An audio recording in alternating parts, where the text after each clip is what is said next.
sila and lahat ng entry points and even JP. Yun na, nag-decision kagad sila na i-burst dito si Daddy JP. Tinan mo, sobra-sobra pa nga yung damage na naibigay. Abunado pa si Daddy JP dun sa naganap na yun. Pero si Sanford isasama na rin. Carteezy nagabang na ng pagkakataon. Si Kirk ngayon ang magpupuruhan. Pero iwasan ni Carteezy yung plano dito ni Kirk. At eto na yung rundown. Mabibit din si Brusco. Nakakuha pa ng isang kill. At magiging dalawa pa para kay Carlito. Aago pa nga sila ng purple buff. At ipopoke pa nila. Play safe muna. Teka lang, ayaw nila. Si Sanford ang bibigyan pero buhay pa ba? Nga posibilidad na pwede nilang puntahan. Okay, Brusco, alam nila na walang flicker to! Diba? Pero yung throne room ay tumama. Andun yung glory spot. Si Kirk nga magiging target nila. Pero makakatakas pa ba? Hindi! All because of that aggression na ginagawa ng Team Liquid Philippines, space is given to Teddy. Sanford, though. Okay, flicker ay nagamit niya. Pinagtulong-tulungan ng apat. Pero maraming ultimate na nakomit doon. Glory spot, kakaltukan dito si Kirk. Ang tanong ay makakatakas ba siya si Carteezy? Ay sasama na rin.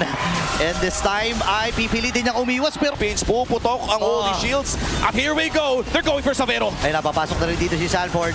Tumama yung Throne of Ruin. Pero asan yung follow-up mula sa Onyx? Carteezy ay monster kill na. At si Sanjay na iniiwas-iwasan yung mga balasa ng Baraha at si Carl. Sa top lane, but then there are no casualties yet. Papasok ulit sila. Bilang Glory Spotter yung nagamit. Pinipilit nila na umiwas si Savero. Ipitata si Kirk. Nagamit yung kanyang... Naku po! Carteezy ay legendary na 8-0 in 1, ladies and gentlemen. At nandito na yung flex ng mga machong horse. Sanji ay nagamit din yung Crimson Beacon. Apat ng bebo lang natitira para sa Onyx. Magiging tatlo na lang binibilangan na ng Team Liquid. Talagang aarangkada na ang Stampede dito ng TL. May mga flex na rin sila na ginagawa. Pumasok din si Sanford with a flicker.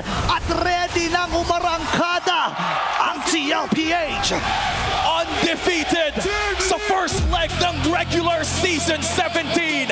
Team Liquid Philippines sweeps Onyx Philippines. That early game lead na hindi na napigilan pa ng Onyx Philippines.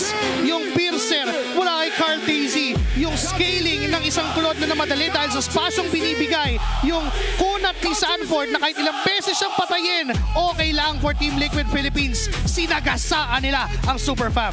And this was such a great opener para sa ating Sunday for week number 4. A great showing mula sa Team Liquid Philippines and Onyx Philippines.